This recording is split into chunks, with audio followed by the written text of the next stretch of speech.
चलिए ठीक है, तो दो नंबरों के बीच में कितने रैशनल नंबर्स एग्जिस्ट करते हैं? अनलिमिटेड। अनलिमिटेड, अनगिनत। अनलिमिटेड के पैक चल रहा है क्या? इनफाइनाइट। कितने? इनफाइनाइट। ठीक है, तो अब मैं आपके सामने यहाँ पे दो नंबर लिखूंगा, जैसे मान लीजिए एक 4 है और एक 5 है। अगर मैं आपको बोलूं इनके बीच में 6 रैशनल नंबर बताइए। 4.2, 4.6। नहीं नहीं, एक तरीका तो वो सही है आपका, लेकिन जो एनसीईआरटी ने बोला है वो सुनो क्या बोला। एनसीईआरटी ने बोला पहले तो इन नंबरों को पी अपॉन क्यू के फॉर्मेट में लिखो। तो 4 को क्या लिख सकते हो आप? 4/1। 5 को क्या लिख सकते हो? 5। फिर एनसीईआरटी कहती है ये आपका स्टेप 1 है कि सबसे पहले तो आपको इन नंबरों को किस में लिखना है? पी अपॉन क्यू में। स्टेप 2 में है कि इनके डिनोमिनेटर्स को बराबर करिए। तो इसके इसमें इसके डिनोमिनेटर बराबर हैं, बट मान लीजिए डिनोमिनेटर अगर अलग अलग होते, मान लीजिए एक जगह 3 होता और एक जगह मान लीजिए 7 होता, क्या अब डिनोमिनेटर सेम है? नहीं। आंसर है नहीं। जब डिनोमिनेटर अलग अलग होते हैं तो उनको सेम करना होता है। सेम कैसे करते हैं? एलसीएम लेके। 3 और 7 का एलसीएम कितना होता है? 21। मल्टीप्लाई कर लीजिए आपस में। ठीक है, ज्यादा लोड मत डालो। वैसे ऐसा नंबर जो 3 से भी डिवाइड हो जाए, 7 से भी डिवाइड हो जाए, उसको एलसीएम कहते हैं। अगर आप ढूंढ सकते हैं तो ठीक, नहीं ढूंढ सकते तो मल्टीप्लाई करके तो कम से कम वो नंबर ले आओ। फिर आपको क्या करना है? एक बार 3 से इस 21 को डिवाइड करना है, मतलब एक बार 3 को 21 बनाना है। अब आप बताइए 3 को 21 बनाने के लिए क्या करूं? 7 से मल्टीप्लाई। नीचे किया है तो बैलेंस करने के लिए ऊपर भी करेंगे। और दूसरी तरफ 5/7 है, इसको भी 21 बनाना है, कितने से? 3 से। तो इधर भी कितने से? और 7 4 जा 28 अपॉन में 21। 5 3 जा 15 अपॉन में। देखो डिनोमिनेटर्स कैसे हो, जो पहले 7 और 3 थे अब वो दोनों ही क्या बन गए? 21। तो ऐसा काम आपको करना है। अगर डिनोमिनेटर अलग अलग है तो। बट हमारे वाले केस में ये आसान है। डिनोमिनेटर अलग अलग है क्या? आंसर है नहीं। डिनोमिनेटर तो कुछ कह ही नहीं रहे हमसे। डिनोमिनेटर कितने हैं? 1 1। तो आपका स्टेप 2 में आपको कुछ खास करना नहीं। ठीक है, बट स्टेप 2 होता है। स्टेप 1 क्या है? पी अपॉन क्यू में लिखो। स्टेप 2 क्या है? डिनोमिनेटर सेम करो। सॉल्व नहीं, डिनोमिनेटर क्या करो? सेम करो। थर्ड स्टेप है जितने रैशनल नंबर आपसे पूछे गए हैं उससे एक बढ़ाकर।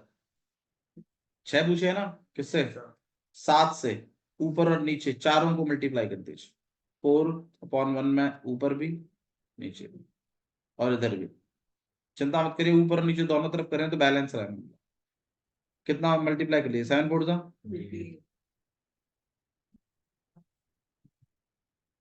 7 5 जा। सबसे पहला स्टेप क्या था बताओ भाई? सबसे पहला स्टेप पहले इनको ऐसे देखेंगे। ऐसे कैसे रखेंगे? पी अपॉन क्यू का फॉर्म। बैक को रख दो बाबू, आप दर्द हो रहा है।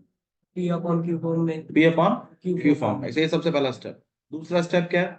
दूसरा स्टेप इनको सेवन इनके डिनोमिनेटर्स को इक्वल करेंगे। डिनोमिनेटर को क्या करेंगे? इक्वल। जिनके ऑलरेडी इक्वल है तो स्टेप 2 नहीं करना। डिनोमिनेटर इक्वल करने के लिए क्या करते हैं? इनको सब एलसीएम लेते हैं। एलसीएम क्या लेते हैं? एलसीएम। डिनोमिनेटरों को क्या लेते हैं? एलसीएम। इन केस अगर अलग अलग है तो। आरडी शर्मा में ऐसे क्वेश्चंस हैं जहां अलग अलग, और आपको पेपर में भी अलग अलग ही आएगा। आपको बताया था। तो सबसे पहला स्टेप है क्या? कि दोनों को किसमें लगेंगे? P upon Q form. दूसरा स्टेप क्या है? दोनों के डिनोमिनेटर को क्या करेंगे? इक्वल। उसके लिए हमें क्या करना है? इनका एलसीएम।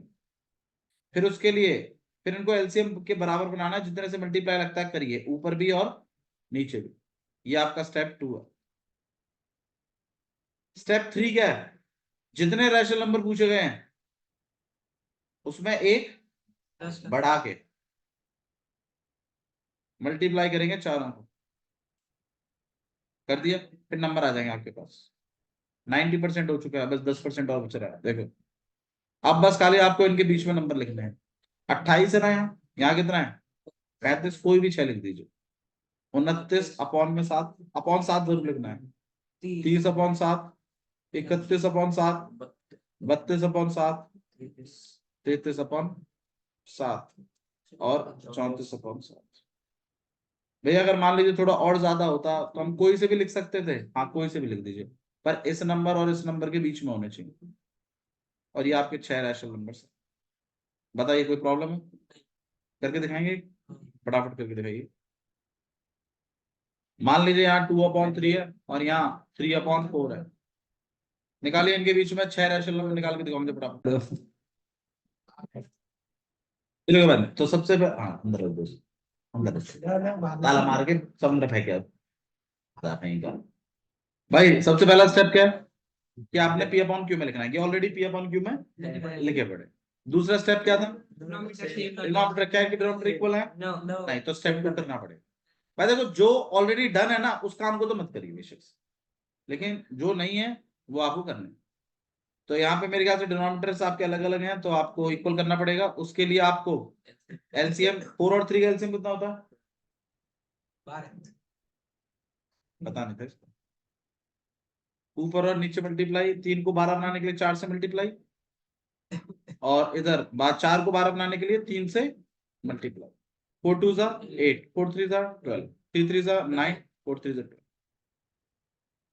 अब यहाँ पे आगे हमारा शिवम रुक गया था, स्टेप 3 शिवम को याद ही नहीं आया। स्टेप 3 क्या था? 7 से मल्टीप्लाई। क्यों 7 से? क्यों? 6 आपने बोला निकालने के लिए, बिल्कुल, जितना बोला है उससे एक बढ़ा कर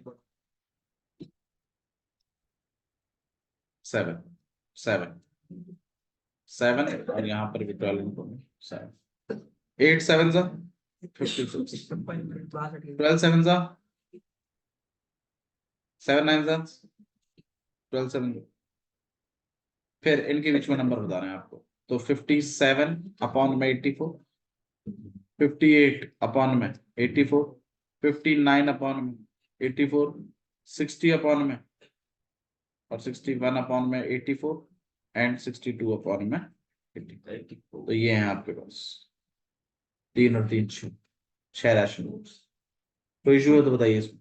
और मेरे ख्याल से इसी में आपकी शायद पहले एक्सरसाइज डन, एक्सरसाइज 1.1 इतना ही टॉपिक है इसमें। ठीक है, आपसे यही क्वेश्चन सुनाना पूछे, बाकी दो आपके पास उन्होंने ट्रू फॉल्स भी हैं, वो तो आप देख दाख के कर ही लेते हो आजू बाजू से, वो तो चलते ही रहते हैं, मिटा मिटा के भी कर देते हैं कुछ बच्चे। चलिए इसको ध्यान दे लीजिए। आपको रैशनल नंबर्स को डिनोट करना है, जैसे मान लीजिए √5 है, इसको अब कहाँ रिप्रेजेंट करना है आपको? नंबर लाइन पर। ये आपकी नेक्स्ट एक्सरसाइज का पार्ट है। ठीक है, अब किस तरीके से करते हैं इसको करने से पहले आप थोड़ा सा इस पर ध्यान दीजिए कि √1 कितना होता है? 1। √2, √2 हमें पता नहीं है, √3 हमें पता नहीं है, √4 हमें पता है, कितना होता है? 2। कितना होता है?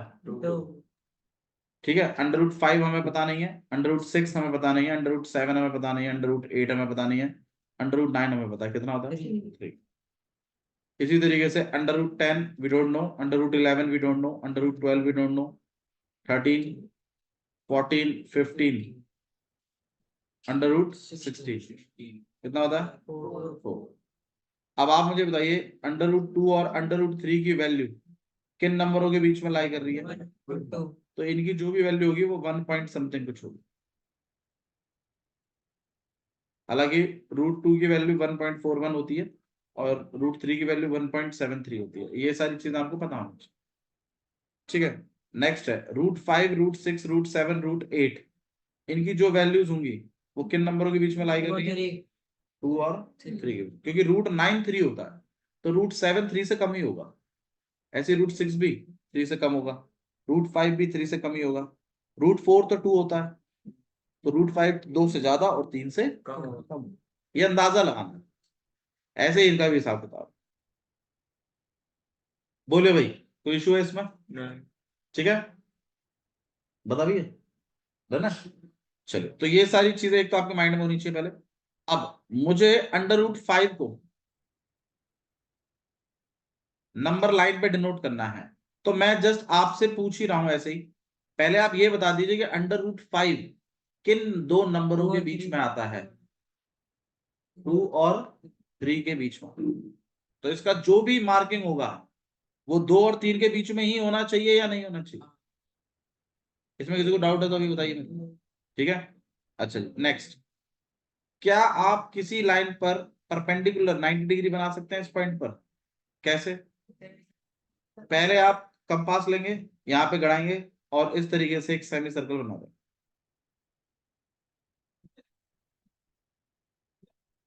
बना दिया? फिर समझ में आया? कितनी भी रेडियस लेके के बना सकते हैं, आपकी चॉइस है, पहला सेमी सर्कल। फिर उतनी ही रेडियस रख के यहां पर गड़ाएंगे, आप पहला कट लगाएंगे। ठीक है, फिर इस कट पर रखकर एक और कट लगाएंगे। दोबारा सुन लीजिए मैंने क्या बोला। सबसे पहले आप एक लाइन लेंगे, फिर यहां कंपास गड़ाकर एक सेमी सर्कल घुमाएंगे, घुमा दिया। फिर यहां पर रख के इस वाले पॉइंट पे जहां लाइन को टच कर रहा है वहां उतनी रेडियस का जितना आपने पहले रेडियस लेके सेमी सर्कल लिया है, यहां कट लगा देंगे। फिर इस वाले कट पे पॉइंटर रख के अगला कट लगा दो। बोलो भाई, कंपास लेके आइए, ज्यादा अच्छे से बना पाएंगे। ठीक है, कंपास पेंसिल लेके आइए। हाँ ठीक, कोई बात फिर नहीं ऊपर कल। आर्क लगा देंगे। हाँ, फिर आप क्या करेंगे, एक बार तो यहाँ पर रख के ऊपर आर्क लगाएंगे और एक बार यहाँ इस वाले पर रख के ऊपर आर्क, और इस सीधी लाइन तरीके से ऊपर से नहीं आती वो लाइन, नीचे से ऊपर की तरफ जाती है, नीचे से ऊपर की तरफ जानी चाहिए, तब बनेगा आपका 90 डिग्री। आप प्रोटेक्टर से डी से नाप के देखिएगा, आप पाएंगे। अगर आप कल अच्छे सही ज्योमेट्री लिया है तो मैं यकीन दिला रहा हूँ आपको, मैं आपको एंगल्स नापना भी बता दूंगा किस तरीके से। ठीक है, कैसा भी एंगल हो, आड़ा टेढ़ा कैसा भी, एंगल्स नापना सिखा दूंगा। डी ये ले आइएगा, 90 बनाना सीख लेंगे। 90, 45, 120, 135, ये सब चीजें हम थोड़ा सा देख लेंगे। ठीक, कंस्ट्रक्शन आपके सिलेबस में है नहीं बट इसमें यूज हो रहा है। तो आपको अगर √5 को नंबर लाइन पे डिनोट करना है तो सबसे पहले आप बनाएंगे एक नंबर लाइन।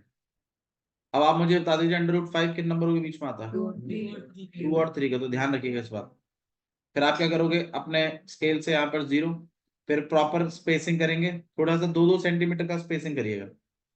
ये 1, ये 2 और ये 3। तो √5 की वैल्यू इधर कहीं आनी चाहिए बीच में, है ना? अच्छा जी, उसके बाद आपको क्या करना है वो सुनिए। आपको 0 पे स्केल रखकर 2 तक लाइन खींचनी है पहले। क्या करनी है? 2 तक लाइन खींचनी है।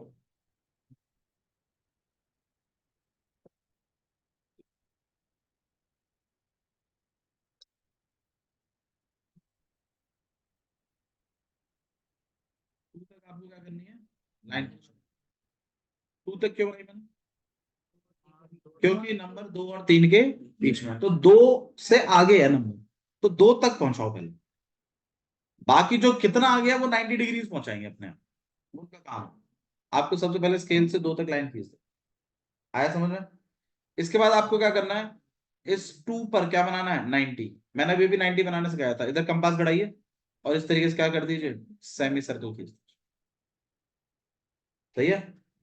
फिर इधर कंपास गड़ा के एक आर्क, फिर इस पर रख के एक और आर्क। समझ में आया? फिर यहां रखकर एक ऊपर और एक इधर, और ऐसे पास करा। भैया कितना पास कराएंगे? कराइए, कोई दिक्कत नहीं है, थोड़ा सा बड़ा। इसको गिरा के 3 पे कर देंगे। नहीं नहीं, इसको नहीं गिराना है। मैं बताऊंगा मैं किसको गिराना है। यहाँ तो कोई इशू है तो बताइए, 90 बनाना है। आप अपने दिमाग में ये रखिए, √5 है ना, तो √5 2 और 3 के बीच में आता है, तो पहले 2 तक तो लाइन बनेगी। अब फिर क्या करना है, उस 2 पर क्या बनाना है? 90 डिग्री। क्या बनाना है? 90। और 90 डिग्री के लिए सेमी सर्कल बनाते हैं, फिर 2 आर्क बनाते हैं, जो भी चीज है वो। ठीक है, फिर आप क्या करेंगे, ये जितने सेंटीमीटर के गैप है, कितने सेंटीमीटर गैप बनाए थे आपने? तो 2 सेंटीमीटर का एक गैप बनाइए, मतलब 2 सेंटीमीटर का एक कट लगाइए। उसको नाम दीजिए कुछ, लेट इट बी बी। हाँ देखना है, ये 90 डिग्री पर ना जितने यूनिट का गैप आप लगा रहे हो उतने यूनिट का एक नाम देना है, बी। और आप क्या करेंगे, इसको ओ को बी से क्या कर देंगे, ज्वाइन। और ये जो पॉइंट है आपका नीचे वाला, इसको ए नाम दे दीजिए। तो आपके पास एक ट्राइंगल तैयार हुआ है जिसमें बी ए कितना है, बताओ कितने यूनिट है?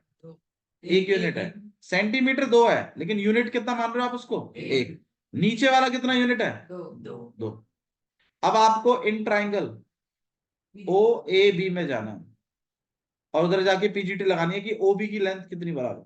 ओबी का स्क्वायर इक्वल टू ओ ए का स्क्वायर और प्लस ए बी का। ओ ए कितना है भाई? 2 का स्क्वायर। ए बी कितना यूनिट है? 1 का स्क्वायर। 2 का स्क्वायर कितना हो गया? 4। 4 प्लस 1 5। ओबी का स्क्वायर। OB equals to √5। तो ये ओबी की वैल्यू जो है ये कितनी है आपके पास? √। तो ये जो ओबी की लेंथ है ये है √5। अब इस लेंथ को अगर मैं नंबर लाइन पे गिरा दूं तो मुझे पता चल जाएगा कि √5 कहाँ आएगा। भैया इसका मतलब हमें ये करना है कि हमें सबसे पहले नंबर लाइन बनानी है। हाँ जी बिल्कुल नंबर लाइन। फिर आपको इक्वल स्पेसिंग करनी है 2-2 सेंटीमीटर की। कोई दिक्कत तो नहीं आता? 2-2 सेंटीमीटर की, 3-4 जो भी है आपको पता होना चाहिए। आपका नंबर जिन नंबरों के बीच में आएगा वो दोनों नंबर होने चाहिए। फिर क्या करना था इसके बाद शिवम? भैया फिर 0 से लेकर 2 तक हम 0 से लेकर 2 तक आपको एक लाइन बनानी, बना दी। फिर क्या करना था? Semi circle. सेमी सर्कल मत बोले कर, 2 पे भैया क्या बनाओ? 90। कैसे बनाते हैं? सेमी सर्कल खींच के पहला कट, फिर दूसरा कट, फिर ऊपर और फिर ऐसे लाइन। फिर जितने यूनिट की है उतने ही यूनिट पर क्या बनाना है? एक पॉइंट। और नीचे वाले को नाम क्या देना है? ए। फिर इसको इससे क्या कर देना है? और यहाँ पे क्या लिखनी है? PGT in triangle O A B. PGT क्या कहती है? ओ बी का स्क्वायर इक्वल टू में ओ ए का स्क्वायर और प्लस ए बी का। ओ बी का स्क्वायर तो आपको निकालना है। ओ ए का स्क्वायर मतलब 2 का स्क्वायर। ए बी का मतलब 1 का स्क्वायर। 2 का स्क्वायर कितना हो गया? 4। 5। ओ बी इक्वल टू कितना हो गया? √5। तो ये वैल्यू जो आएगी ये √5। बोल दीजिए नहीं आ रहा था। अब ये लेंथ को अगर मैं इधर गिरा दूं नीचे तो मामला बन जाएगा। अब गिराते कैसे हैं वो सुनो। आप अपने कंपास को यहाँ गड़ाइए, पहले इसको नापिए तो सही कंपास से कितना है ये। कंपास को इतना खोलिए, √5 जितना बी तक, और फिर इतनी ही रेडियस का, मतलब इतना खोलकर इसको कंपास के थ्रू जहां भी लाई करेगा सर्कल बना दीजिए। इसे सर्कल नहीं बनाते ऐसे कर। तो बस आपको प्रॉपर सर्कल नहीं बनाना है, बस खाली नीचे तक गिराना, उतना ही सर्कल बनाना। और वो जहां भी लाई करेगा वही आपके पास क्या होगा? √5। बोल दीजिए नहीं आ रहा था। ठीक है ना? अच्छा जी। भैया √5 क्या ऐसे मतलब बस इतना ही करना है खाली? मतलब क्या एक ही बार में निकल आएगा? कभी कभी एक बार में भी निकल आते हैं, कभी कभी एक बार में भी नहीं निकलते। जैसे मान लीजिए √7 है या √6 है। अगर मान लीजिए मैं आपको बोलता कि √6 को बनाओ, किसको बनाइए? बताना किन नंबरों के बीच में आता है? √6 कितने नंबरों के बीच में आता है? 2 और 3। अगेन जैसे 5 वाला है तो फिर दोबारा से 0, फिर 1, फिर 2, फिर 3। 2 और 3 के बीच में आएगा तो सही है, दोनों है मेरे पास। सबसे पहला काम क्या था बताया था मैंने? कि एक लाइन ड्रॉ कर दी, 2 और 3 तक नहीं, 2 तक। और 2 पे क्या बनाएंगे फिर हम? 90। तो 90 कैसे बनाते हैं? सेमी सर्कल, एक कट फिर ऊपर। फिर जितना यूनिट का ये चल रहा है उतने यूनिट का एक पॉइंट ले लीजिए, लेट इट बी पी, और नीचे वाले को ले लीजिए ए, और इससे इसको क्या कर दीजिए? जोड़ दीजिए और पीजीटी का हिसाब लगा दीजिए in triangle O A B. O B का square equal to O B कितना है? वही तो निकालना है, वही तो निकालना है। ओ ए कितना है? 2 का स्क्वायर। ए बी 1 का स्क्वायर।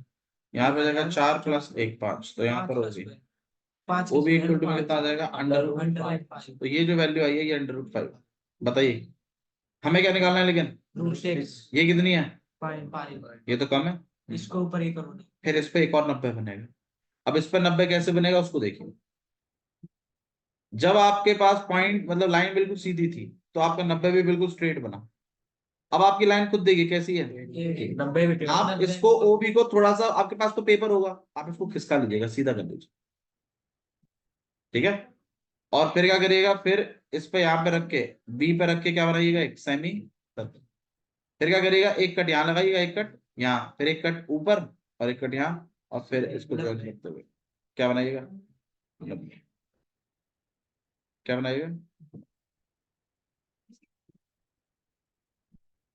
सही है। फिर क्या करना था, 1 सेंटीमीटर का, 1 यूनिट का जो लेना है उस पॉइंट को, और नाम दीजिएगा उसको ए बी और सी, और फिर ओ से सी को क्या कर दीजिएगा, कनेक्ट। और फिर आपका एक नया ट्रायंगल बनेगा, इन ट्रायंगल ओ बी, और आप बनाएंगे क्या, ओ सी का square equal to O B का स्क्वायर प्लस बी सी का स्क्वायर। अब ओ सी का स्क्वायर की वैल्यू तो हमें, ओबी कितना है भाई, √5 का स्क्वायर, और बी सी कितना है, दो थोड़ी है, एक है। अरे 1 यूनिट है ना बीसी, एक यूनिट का तो गैप लिया आपने, 2 सेंटीमीटर तो उसकी लेंथ है, यूनिट तो एक ही है ना वो। हाँ भाई, √5 कितना हो जाएगा, 5, और यहाँ 1 का ओसी, ओसी का स्क्वायर इक्वल टू 6, तो ओसी इक्वल टू कितना, √6। तो ये ओसी जो है आपके पास नहीं है, इस तरीके से करना। और फिर इस लेंथ को आपको नाप के कहाँ गिरा देना है, ग्राफ में। चंदा ये वैल्यू भी आपके पास कुछ ऐसी 2 और 3 के बीच में थी, ठीक है। मेरे ख्याल से एक्सरसाइज 1.2 इसी पे बेस्ड है ना। हाँ आते हैं बाबू, सिखाया था मैंने पहले, आपको याद करो, मारपीट मतलब समझा के सिखाया था, ठीक है। नेक्स्ट है आपके पास पी अपॉन क्यू फॉर्मेट में कन्वर्ट करना है, एक्सरसाइज 1.3।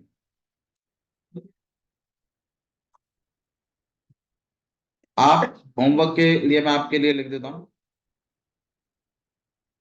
एक तो √7 बना के लाइए,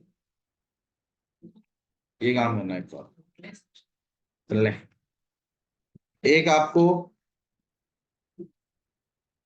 2/7 और 7/8 के बीच में आपको 6 रैशनल नंबर्स लेके आना, 6 रैशनल, ये 2 काम है आपके, ठीक है। ये क्वेश्चन 1, ये क्वेश्चन 2, ध्यान रखिए, ठीक है। चलिए आगे बढ़ा दो मामले को, किस तरीके से हो गया। चलिए डेसिमल्स के बारे में थोड़ा सा और जिक्र करते हैं, और फिर हम रैशनल नंबर की डेफिनेशन कंप्लीट करेंगे। अब आप बताइए डेसिमल्स कितने तरीके के थे आदित्य।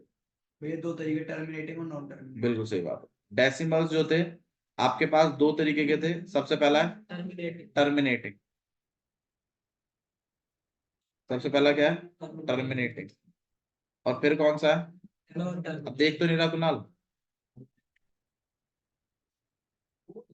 एक है टर्मिनेटिंग, एक है, आप मुझे बताइए टर्मिनेटिंग डेसिमल्स क्या होता है आदित्य। वो एक टाइम बाद खत्म हो जाता बिल्कुल सही बात है, जो एक सर्टेन डेसिमल के बाद क्या हो जाते हैं, टर्मिनेट हो जाते हैं, खत्म हो जाते हैं। एग्जांपल दे दो। है। 2.4। बिल्कुल 2.43, खत्म हो गया, ये नहीं है, ठीक है। नॉन टर्मिनेटिंग नंबर्स क्या होते हैं, अच्छा आपने पढ़े ना मेरे से चैप्टर, पहली बार पढ़ रहे, पढ़ाया मैंने आपसे? दूसरी बार है। मैंने पढ़ाया आपको इसको, कोई ऐसा बच्चा है जो मेरे से मतलब मेरे से नहीं पढ़ा इस चैप्टर, ये है मैं पढ़ लिया ये भी, पता नहीं भाई, माइक पर। मैं तो पढ़ लिया।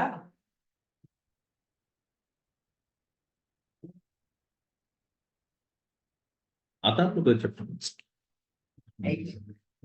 वाह, जिनको नहीं आता उनसे पूछ के देखो क्या क्या है इसमें। डेसिमल्स, तो डेसिमल्स 2 तरीके के, टर्मिनेटिंग एक, नॉन टर्मिनेटिंग, ठीक है।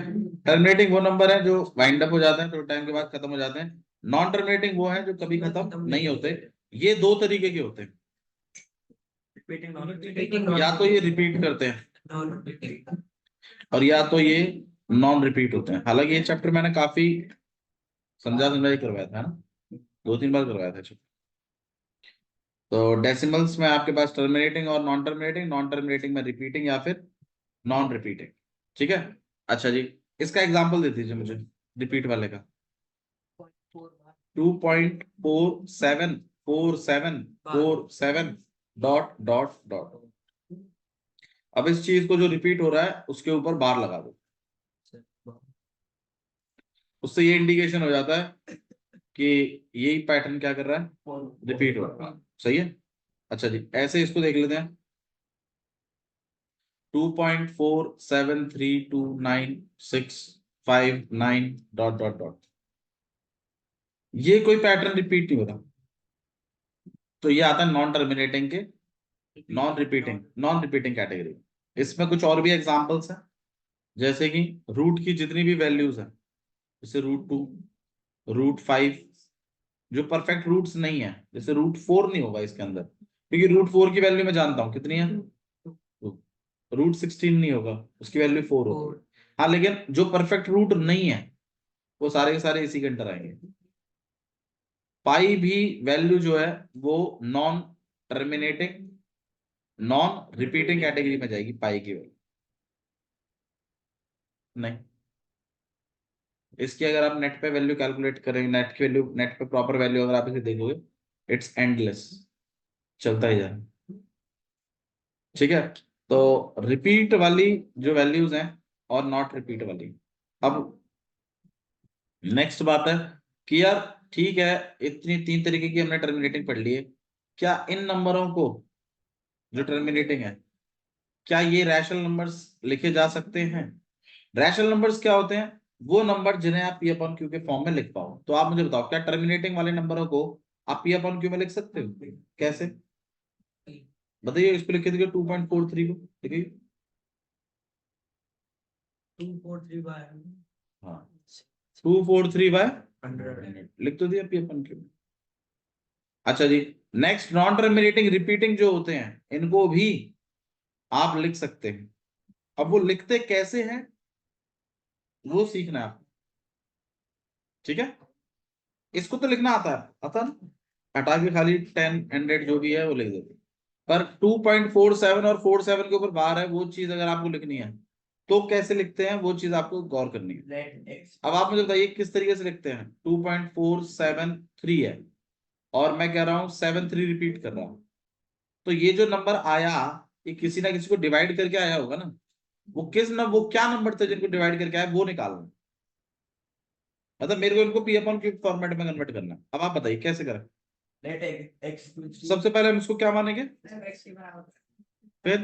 फिर जिनमें 12 उन्हें मल्टीप्लाई 2 पे तो मल्टीप्लाई 100 दूसरी साइड मल्टीप्लाइड बाय 100। नहीं भाई, जिसका 12 वो मल्टीप्लाई होगा, इसका बाहर नहीं है वो करे इधर तरफ आया समझ मैं दिखेगा। कर ले भाई। हाँ, जिस पे बाहर नहीं हुए वो इधर आया फिर। नहीं भैया, पेपर में तो करके नहीं आया। अब पेपर में भी था ये क्वेश्चन तो। यार नहीं, और का करो जितनों के ऊपर बार नहीं है उतनों को आप मल्टीप्लाई करेंगे। पॉइंट के बाद कितने नंबर हैं जिनके ऊपर बार नहीं है? एक ही है, तो मल्टीप्लाई बाय 10 बोथ साइड। मान लीजिए 1 और होता आगे, तो कितने से करते हैं? 100 से। लेकिन सिंगल डिजिट है जिनके ऊपर बार नहीं है, तो आप उस हिसाब से मल्टीप्लाई कर दो। तो यहाँ मल्टीप्लाई कर दिया आपने 10 इंटू में x, और यहाँ 2.474 10 से। 2.473। भाई हम डायरेक्ट ले सकते डायरेक्ट अब कितना आ जाएगा आपके पास? 10x। यहाँ कितना हो जाएगा भाई? 10 से मल्टीप्लाई करने का फायदा क्या होता है? बिल्कुल, वो आगे आ जाता है और इससे आप बना लेंगे इक्वेशन। मल्टीप्लाई मतलब इक्वेशन फर्स्ट कब बनेगी? इक्वेशन फर्स्ट कब बनेगी? जब बिल्कुल पॉइंट के बाद आपके पास ऐसा कोई नंबर ना हो जिनके ऊपर बार नहीं है। पॉइंट के बाद से डेसिमल वाले नंबर जब बचेंगे तब बनेगी आपकी इक्वेशन फर्स्ट। अब एग्जाम्पल के तौर पर एक और देख लेते हैं, जैसे x इक्वल टू 1.72 है और 72 पूरे पे बार है, तो क्या आपका ये स्टेप 1 जिनमें आप उनको आगे निकाल दो जिनके ऊपर बार नहीं है, वो होगा क्या? नहीं नहीं, यही आपकी डायरेक्टली क्या बन जाएगी? ये फिर फर्स्ट यहाँ पर तो नंबर था जिसके ऊपर बार नहीं था, तो हमें उसको आगे निकालना पड़ा अपनी इक्वेशन फर्स्ट बनाने के लिए, बट यहाँ तो ऐसा कोई नंबर ही नहीं है। अरे नहीं है ना, नहीं तो नहीं है तो फिर यही आपकी क्या बन जाएगी? इक्वेशन। बताइए, ठीक है। अच्छा, इक्वेशन सेकंड बनाने के लिए कंडीशन है कि अब वो नंबर जिनके ऊपर बार है वो भी आगे आ जाए एक बार। अब आप बताइए पॉइंट के बाद कितने नंबरों पे बार है, कितने से मल्टीप्लाई लगेगा? मल्टीप्लाई बाय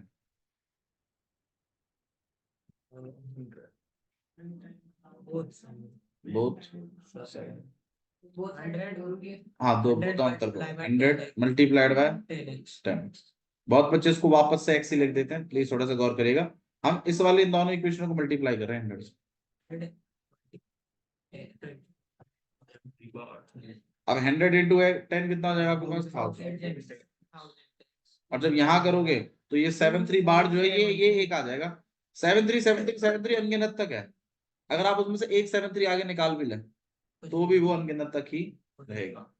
तो आप इसको लिखोगे कुछ 2473.73 और इसके ऊपर bar, and consider this thing as the equation. अभी इक्वेशन 2 में तो प्लस माइनस लो। बिल्कुल। अब आप क्या करेंगे? इक्वेशन सेकंड में से equation first subtract equation second equation second and equation first. तो 1000x माइनस 10x और यहाँ 2473.73 बार में से 24.73 फिर कर रहा हूँ, अब ये आप तो वेट बटा है। फिर रेडी कर रहा है उसको, काट भैया तब फिर आप इसको काट फिर एमिनेशन तैयार कर रहा है। भैया आप इसको काटो जल्दी से। कितना हो जाएगा? ये जाएगा 99 990 चार में से 10 ना माइनस हो रहे तो थे 990 x। हाँ भाई, यहाँ पे भारतीय से भारतीय चला गया, ये कितना बच जाएगा आपके पास? यहाँ पे आ जाएगा 9, यहाँ पे हो जाएगा आपके पास 4 और यहाँ पे हो जाएगा 2 और 4, और x को अकेला करके 2449।